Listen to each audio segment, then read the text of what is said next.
Good morning students. Class 4 subject English. कल हमने chapter पढ़ा था, लास्ट क्लास में हमने चैप्टर पढ़ा था कि यहाँ पर जो रमन था वो क्या कहता था अपने फादर को कि मेरे बर्थडे पे मुझे बाईसाइकिल गिफ्ट चाहिए। इसके बाद हम यहाँ तक हमने पढ़ लिया था। अब हम आगे पढ़ेंगे।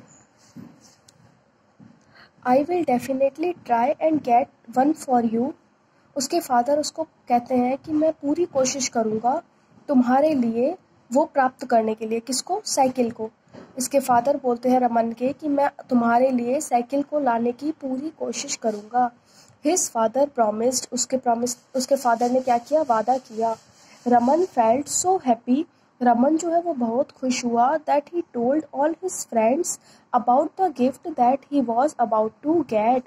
रमन जो है वो बहुत खुश हुआ और उसने टोल्ड मतलब बताया अपने सारे फ्रेंड्स को अबाउट द गिफ्ट, उस गिफ्ट के बारे में। He was about to get, जो उसे मिलने वाला था, जो उसे बर्थडे पे गिफ्ट मिलने वाला था, उस गिफ्ट के बारे में उसने अपने सारे फ्रेंड्स को बताया। Each of his friend fixed up days on which they would ride with Raman.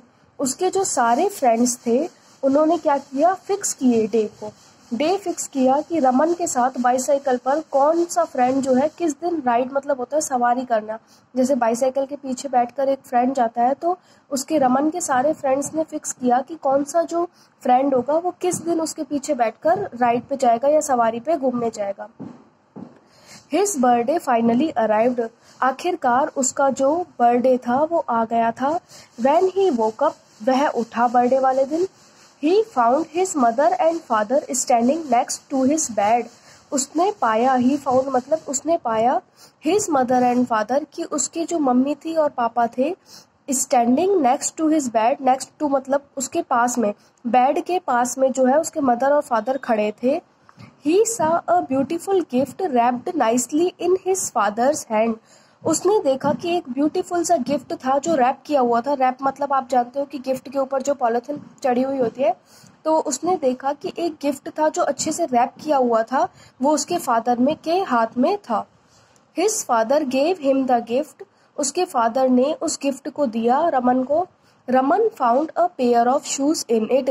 Raman ने पाया कि उस गिफ्ट के अंदर क्या थे? शूज थे, शूज के पेयर थे। Although he was a little unhappy, हालांकि वह थोड़ा सा ना खुश था। अनहैप्पी मतलब ज्यादा खुश नहीं था, क्योंकि उसे क्या लगा था कि उसे साइकिल मिलेगी, लेकिन उसे साइकिल नहीं मिली। उसे क्या मिले? शूज मिले। Because he did not get a bicycle. वह वो अनहैप्पी क्यों था? बिकॉज क्योंकि he did not get a bicycle, क्योंकि वह बाईसाइकिल को नहीं प्राप्त कर पाया, मतलब उसे बाईसाइकिल नहीं मिली। ही थैंक्ड हिज फादर, लेकिन फिर भी उसने थोड़ा सा नाखुश था, लेकिन फिर भी उसने अपने फादर को क्या कहा? थैंक यू कहा। Raman's father was upset as he had not been able to save enough money to buy a bicycle. Raman के जो फादर थे वो थोड़े से अपसेट थे, मतलब परेशान हुए।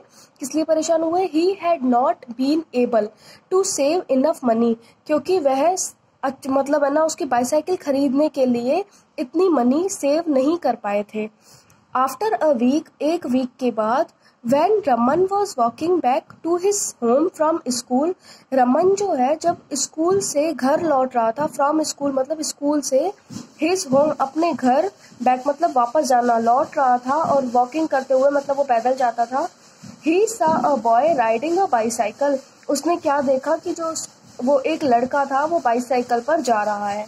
रमन ने नोटिस किया that the bicycle was too small for the boy, कि जो लड़का साइकिल चला रहा था कि उस लड़के के लिए वह साइकिल जो थी वो बहुत छोटी थी।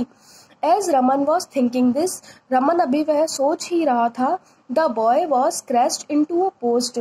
वो लड़का था जो साइकिल चला रहा था वो एक चौकी से जा टकराया। क्रैश्ड मतलब होता है टकराना। And his bicycle skidded on his street. Skidded मतलब होता है फिसलना, और उसकी जो बाईसाइकिल थी वो स्ट्रीट मतलब गली में फिसल गई। Raman rushed towards him, Raman जो है वो उसके पीछे भगा। रस्ड मतलब होता है, वैसे तो भीड़ भी होता है, लेकिन यहाँ पर किसके लिए यूज हुआ है? भगने के लिए। रमन दौड़ा टूवर्ड्स हिम, किसके पीछे? जो लड़का बाईसाइकिल से गिरा था उसके पीछे।